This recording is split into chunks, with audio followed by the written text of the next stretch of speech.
Iran के media ने दावा किया कि ओमान की खाड़ी में घुसे अमेरिकी विमान को ईरान की सेना ने खदेड़ दिया। पिछले साल दिसंबर और इस साल जनवरी में अमेरिका और ब्रिटेन की नौसेना ने मिलकर ओमान की खाड़ी से गुजरने वाले ईरान के कई जहाज पकड़े थे। अमेरिका का आरोप है कि उन जहाजों के जरिए ईरान यमन में हूथी विद्रोहियों के लिए हथियार भेज रहा था। पश्चिमी मीडिया का दावा है कि ईरान अक्सर ओमान की खाड़ी के रास्ते ही हूथी विद्रोहियों तक हथियार पहुंचाता है और इसलिए वहां अमेरिका ने नजर रखने के लिए गश्त बढ़ा दी।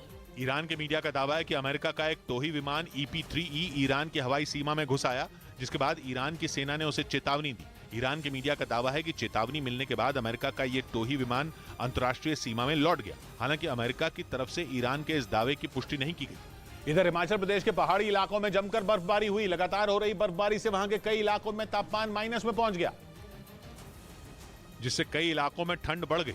मनाली से सामने आई तस्वीरों में चारों तरफ बर्फ ही बर्फ नजर आई। पेड़, मकान और पहाड़ बर्फ की सफेद चादर से ढके दिखे। वहीं बर्फबारी के बीच कुछ लोग मस्ती करते भी नजर आए। उधर फिनलैंड के नेटो में शामिल होने की तारीख तय हो गई, जिसके बाद रूस के मीडिया में फिनलैंड को सबक सिखाने की मांग उठने लगी।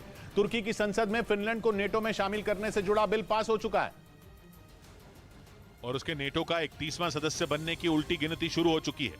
लेकिन इस ऐलान से रूस में हड़कंप मच गया। वहां के मीडिया में यह बहस का मुद्दा बन गया, जिसमें वैसी ही भाषा का इस्तेमाल किया गया जैसी यूक्रेन के लिए इस्तेमाल की गई थी, क्योंकि रूस के न्यूज चैनल ने फिनलैंड को यूक्रेन की तर्ज पर मुक्ति देने की हिमायत की। चर्चा में कहा गया कि जिस तरह से यूक्रेन को नाज़ी विचारधारा से मुक्ति दी जा रही है, वैसी ही कोशिश फिनलैंड में भी होनी चाहिए। यानी रूस के मीडिया में फिनलैंड का हश्र यूक्रेन जैसा करने की मांग उठी। चर्चा के दौरान पुतिन का नेटो से जुड़ा एक बयान भी चलाया गया, जिसमें वो नेटो के काम करने के तरीके पर बात करते दिखे और उन्होंने आरोप लगाया कि नेटो अपने विस्तार के लिए नाज़ी विचारधारा फैला रहा है। उन्होंने दावा किया कि अपने पांव फैलाने के लिए नेटो चालें चलने पर उतारू हो चुका है। Запад начинает строить новую ось наподобие той, которая была создана. मतलब पुतिन नेटो की तुलना हिटलर की सोच और काम करने के तरीके से कर रहे हैं, क्योंकि तानाशाह हिटलर जोर जबरदस्ती के दम पर कुछ भी करवाने के लिए बदनाम था और पुतिन की माने तो नेटो भी वही कर रहा है। फिनलैंड के नेटो में शामिल होने की तारीख पक्की होते ही पुतिन का ये बयान चर्चा में आ गया, क्योंकि फिनलैंड रूस का पड़ोसी देश है और वो नेटो का हिस्सा बनने जा रहा है। यानी नेटो रूस के पड़ोस में पहुंचने वाला है, क्योंकि फिनलैंड और रूस करीब 1300 किलोमीटर लंबा बॉर्डर शेयर करते हैं। मतलब फिनलैंड पश्चिमी यूरोप में नेटो का सबसे बड़ा ठिकाना बनने का दम रखता है।